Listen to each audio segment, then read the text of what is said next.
Live. My name is Damlola Ogunshaki. Here on Today in the News, we read and give in-depth analysis on some of the stories making waves across Nigeria. This morning, I'm starting with Vanguard on the paper review. Vanguard is leading with PDP governors, APC differ over security situation nationwide. Insecurity worsening nationwide, that's coming from PDP governance. Tinubu's government tackling issue, we ensure peace. APC is saying that. Four policemen killed in Zamfara bandit attack. Gunmen kidnap Catholic priest. Three others in Eboyi. Simon Ekpa reacts to Southeast leaders' Abuja meeting. The 2 week sit at home. Asking residents to sit at home for 2 weeks, slap on Nigerian police. Disregard Ekpa, that's coming from IPOP.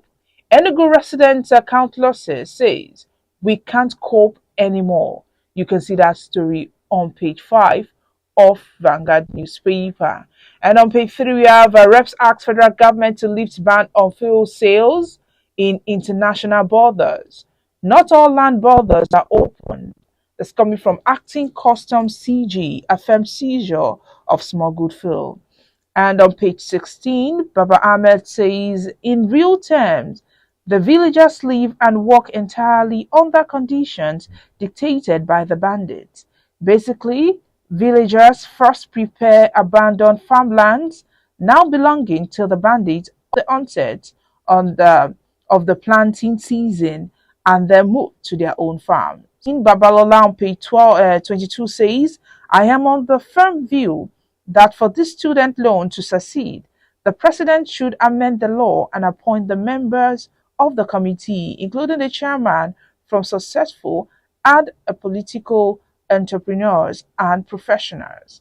On page 31, sports, Niger Super 8, Remo Stars suffer shock loss to Sporting Lagos. On page 3, NNPCL, no longer write rules for petroleum industry, says Kiari. NAFDAC warns public against consumption of artificially ripened fruits. Stories above on page 19.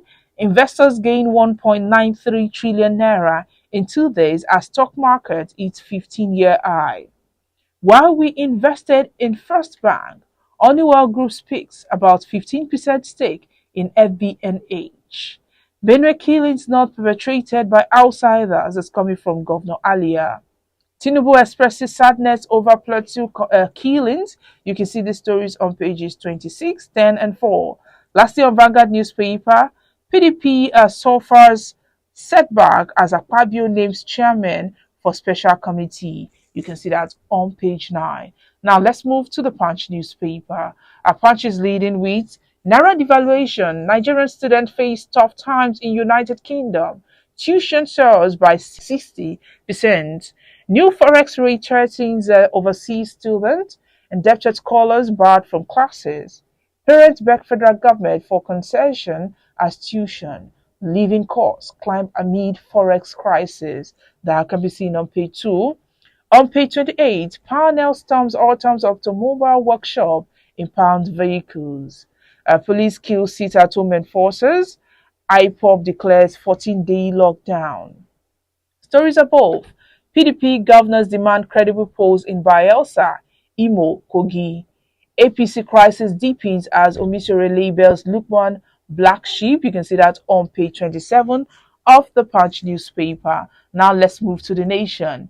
Nation is leading with Adamu's incapacitation talk sparks straw over Akeredolu.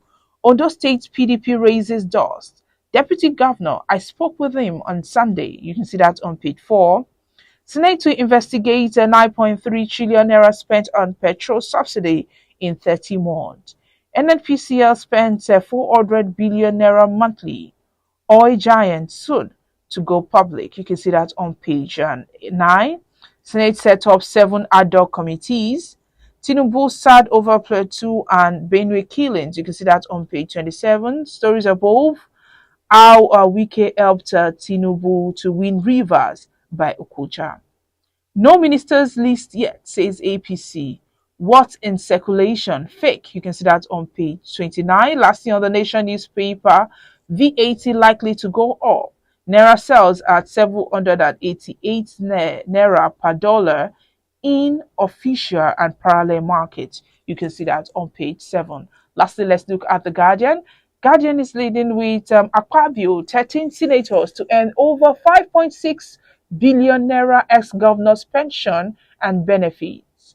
And on page 5, separating empowerment projects from First Ladies' vanities. Coalition seeks Rimin Gado's sack, revisit of 2006 report on Kwakaso. You can see that on page 30. Hotel staff to die by hanging for killing manager and United Kingdom returnee. You can see that on page 8. And lastly, on the Guardian newspaper, reps tackle banks over illegal deductions and indiscriminate charges. You can see that on page 4 of the Guardian newspaper. And that's all we have on the front pages of the dailies this morning. Join us after the break for the analysis. Welcome back. If you're just joining me, this is Today the News on Vanguard Live. My name is Damola Ogunshaki. Joining me to analyze the front pages of the dailies this morning is Mr. Gbenro Olajigbe. He's the Executive Director of Emergency and Risk Alert. Good morning, Mr. Gbenro. Good morning. Yes, you seem to be on the road this morning. Yes, I'm on the road. Vanguard is leading with the story of House of Rep, as yesterday they asked the federal government to lift the ban on the sale of fuel around communities within 20 kilometers of Nigeria's border. They also urged the NCS and other relevant agencies to ensure immediate stoppage of the ban and allow duly registered fuel stations within the affected communities to be supplied with petroleum products. What do you think about this ban? Well, I think even though as we are conscious of border security, we shouldn't be unnecessarily be punishing those who are on the fringe of Nigerians, on the fringe of Nigeria. So I don't think it's wise for we to have even banned those in the borderlines, at least along our towns and community along our borders. The implication of that is that they feel that they are not Nigerians and they continue to cooperate and collaborate with criminals if we don't treat them well. I don't think that we should make life more difficult for them. It's a transitioning town. So there's nothing we should do to harm those innocent people who it is not out of their choice that they pick to reside in border areas. That is my concern. And we should equally note that Basa economy is part of what actually go on in border areas. So we should always have that in mind and accommodate that within the context of our security. What we should actually do is to strengthen strengthening surveillance around that area so that they don't commit economic crime with the product we have. But largely, we should not make them to feel rejected. They are part of the country, and that is the moment they begin to cede their loyalty to the countries on the other side, the neighboring country, then the more dangerous it becomes for our security, particularly border security. We shouldn't punish them because of the inefficiency of our immigration and the inefficiency of customs officials who always collaborate with most of these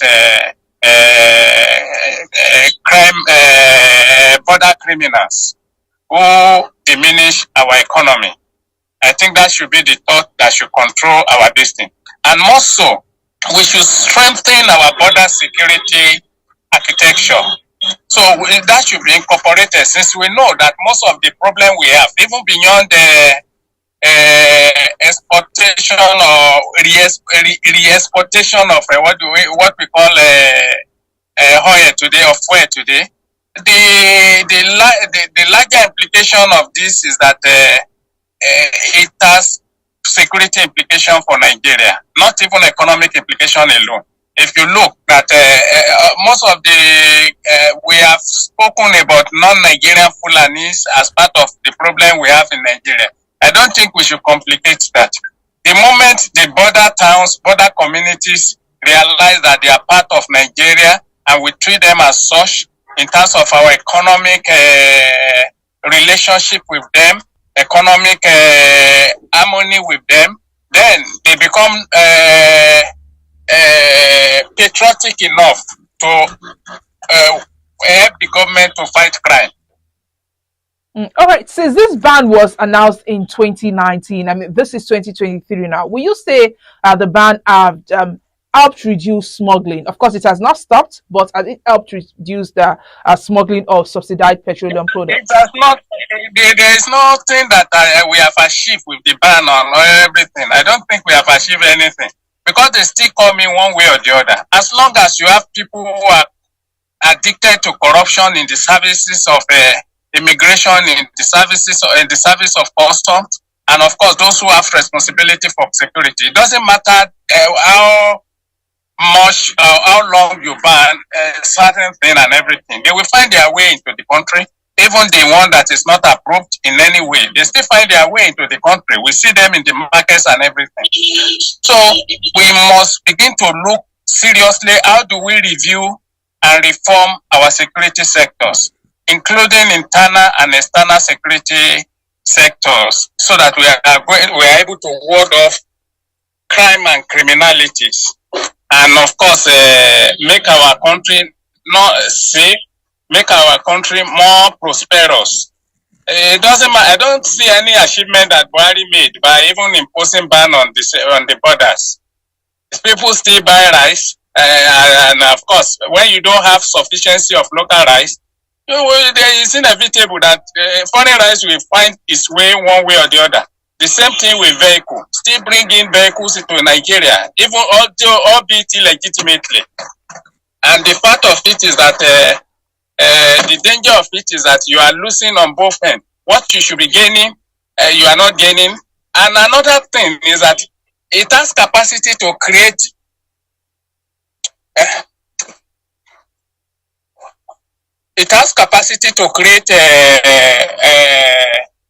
unfriendly neighbors. So that has been the problem. It has that capacity to create unfriendly neighbor and has become part of our problems too. All right, let's talk about the security situation in the country. On Monday night, 4 policemen were killed in Zamfara State as gunmen also kidnapped a Catholic priest and 3 others in Ebonyi State. This came on a day tension in the southeast was further heightened by the 2-week sit-at-home declared by a factional leader of IPOB, that's Simon Ekpa, and it was from July 31st to August 14. Now, in reaction to this, PDP governors raised alarm that insecurity in the country is getting worse. Why APC is saying that the president is working on it. What do you think about the reactions of these two parties? Nigeria should be tired of hearing the president is working on issues like security. No, but even in Lagos, people have been kidnapped in recent time, particularly around Ikorodu axis. So Zamfara is not only alone, and of course you can see the type of carnage, broad day carnage that is going on in the east. So the first thing I was expecting the president to do, rather than throwing the country into this oil conundrum, is to actually look at the security. How do we have broad-based national dialogue on security, and how do we resolve our national issues that continue to contribute to the security malaise in the country? So he has not done that. And what he has done is even further, it can further exacerbate insecurity because of the poor income. Many people have been further thrown into a basket of poverty. So that one has implication for even security. So what I expected him to do is not what he started with. But albeit it's not too late, security can wait. Security of a people can never wait, and he has to move fast. Nobody, if those who are saying that we should be patient with security, if their family members have been kidnapped, will they be saying that? Will they wait? don't we have is a security situation? Are we just putting in place security measure? The president made some. He should just get to work rather than only economy that is trying to touch. And the implication of his economic policy is that it has potential to damage people's security. So that is my fear currently with him. He should look at everything, and certain thing must take priority. He should draw economic of what we call a scale of preference in the economy, so that security take the front burner of his policy, of his action, of his commitment to national integration, so that we don't begin to look at somebody who will wait for security. Security cannot wait, and no president, even if he's sworn in today, should wait for security. We should wait for him to settle. After how many lives have been lost? Look at the carnage that happened in Plateau, even last week, even this week, even about a month ago in Benue too. So there are families that are at arm's length, that are in grief and agony, and that should be responded to timelessly. So security strategy, if the one he met is not good enough, it should, without wasting time, it's a measure. Action cannot wait. Nobody can wait for it, because life is being helped out of people, out of family, out of community. And in droves, people are being killed, people are being kidnapped, people are being destroyed, community are being destroyed too. So these are issues that should take the front burner rather than economy. After all, if you even have a robust economy, what are you going to be wasting money on? You'll be wasting money on protection, on security that all ab initio you have to have put in place. Security in this wise, in terms of responding. So we should be proactive, because and where we say that prevention has failed, response should be timely, so that we can save life rather than wasting them, rather than people getting killed unnecessarily, getting kidnapped, getting abducted, and getting destroyed. The factional leader of IPOB, Simon, he has ordered 2 weeks sit at home. Wouldn't you mind that the sit at home will be starting from July 31st to August 14th. They just ended a 1 week sit at home. Now this is all planned out by a non-state actor. Allowing such an order to stand, what does it mean? That is what I'm telling you. The entire Southeast has become ungoverned space. How can non-state actor be giving order, and those orders will be obeyed, because people believe that the country is incompetent, the state is incompetent to protect them. That is what is going on. So the Southeast is just a gamut of ungoverned space that have been taken by jugular by criminals. And regrettably, somebody that sits in Finland is giving order that Nigerians are obeying. Don't we have foreign policies? Don't we have relationship with Finland? Can't we fish him out and finish him? Seek for his repatriation? What he has been committing is an international crime. Terrorism is an international crime. It's not only internal. So what has the government done in respect of getting him sorted out, even in his base in Finland? So we are not a serious country. I don't know the direction of our foreign policy. If somebody should sit comfortably in Finland and be giving order for people to be killed in Nigeria recklessly and without and with reckless abandon. The whole states, about 5 states in Nigeria is ungoverned. It's an ungoverned space. Southeast is ungoverned space. And that should be a problem that the federal government should look and urgently to. It's unacceptable that even a non-state actor will declare one day that people should sit at home, not to talk of days. It's unheard of. In a country that has president, that has law, in a country that has legislators, that have judiciary, in a country that has people, that has governors, it's unacceptable. And imagine killing his people, destroying his own people. How is that a freedom fighter? These are, right away, they are just criminal, they are terrorists by any coloration, by any definition, by any concept and content. And the government should understand it uh, within this context and speedily liaise with Finland. If it cannot be taken to justice in Finland, Nigeria should take him to justice wherever it is possible, in any way. So we can't continue like this when people begin to get give illegal order that is against the Rome Statute. His order is against the Rome Statute. His order is against international terrorism law. It's against National Terrorism Act. It's against anything that is called humanity. And it's unacceptable that an individual should subject a nation to this type of torture in terms of violating his law and recklessly doing that without repercussion.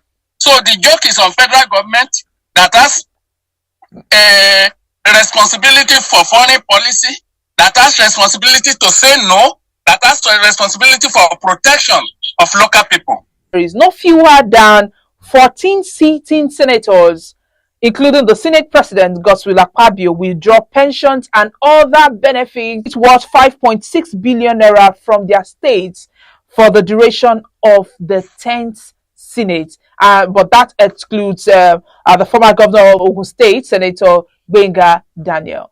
What do you think about this money that they will be receiving? Does it even make sense at all that somebody will spend 4 years in the house and you'll be talking of pension? Who does that? What country is doing that?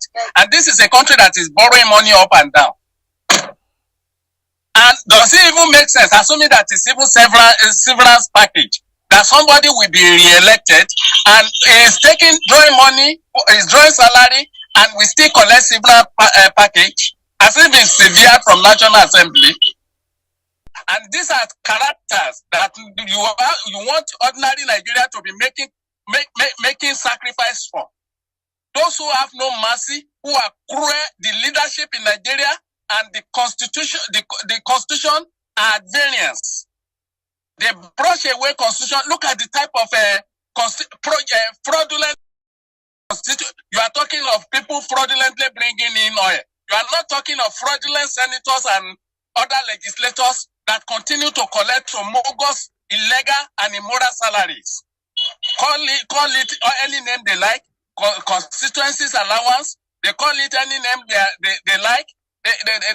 That office allowance, and on all kind of act of corruption and malfeasance.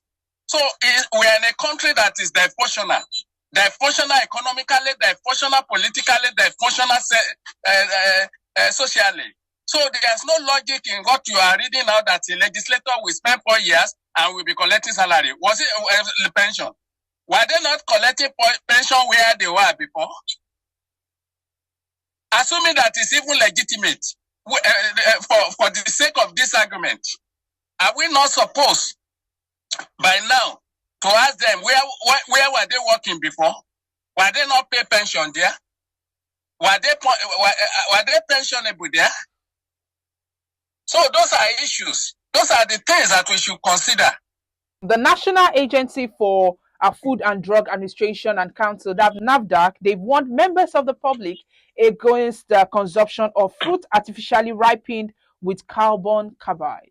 How can the issue right now is that many people don't know the difference. So what do you think about this warning coming from NAFDAC? Well, I think NAFDAC has a lot to do in terms of sensitizing, in terms of making people to know. Because ordinarily, what looks like or even genuine medicine at all, is like nothing but fake. Nothing but fake. So I don't know how Nigerians will get out of that. And nobody get punished for bringing it materials that are injurious to health and everything. I don't think NAFDAC is declining in terms of responsibility and for us. Let's end this on a lighter note with Mr. and Mrs. this morning. And the first person speaking is Mrs. Mrs. says, yeah, I agree with you. Women should eat very well, especially during pregnancy. And Mr. replied, not because of that, they should eat very well to give their mouth more energy. Women a lot. Well, I think we should appreciate ourselves and look at, make consideration for whatever is like. It's not about women eating a lot. We should not be contest. There is no contest between male and female. Equity should change everything, and we should be considerate of each other. I think that is my position this morning on Mr. and Mrs. All right, thank you for joining us this morning. Thank you. It's a pleasure. Yes, and this is where we have to end it. My name is Damlola Okunshaki. Do want to like and follow us on all our social media platforms shown on your screen on Facebook, Instagram, Twitter, TikTok. Our WhatsApp number is also displayed on your screen. Vanguard is on trend with Vanguard News, so follow us there.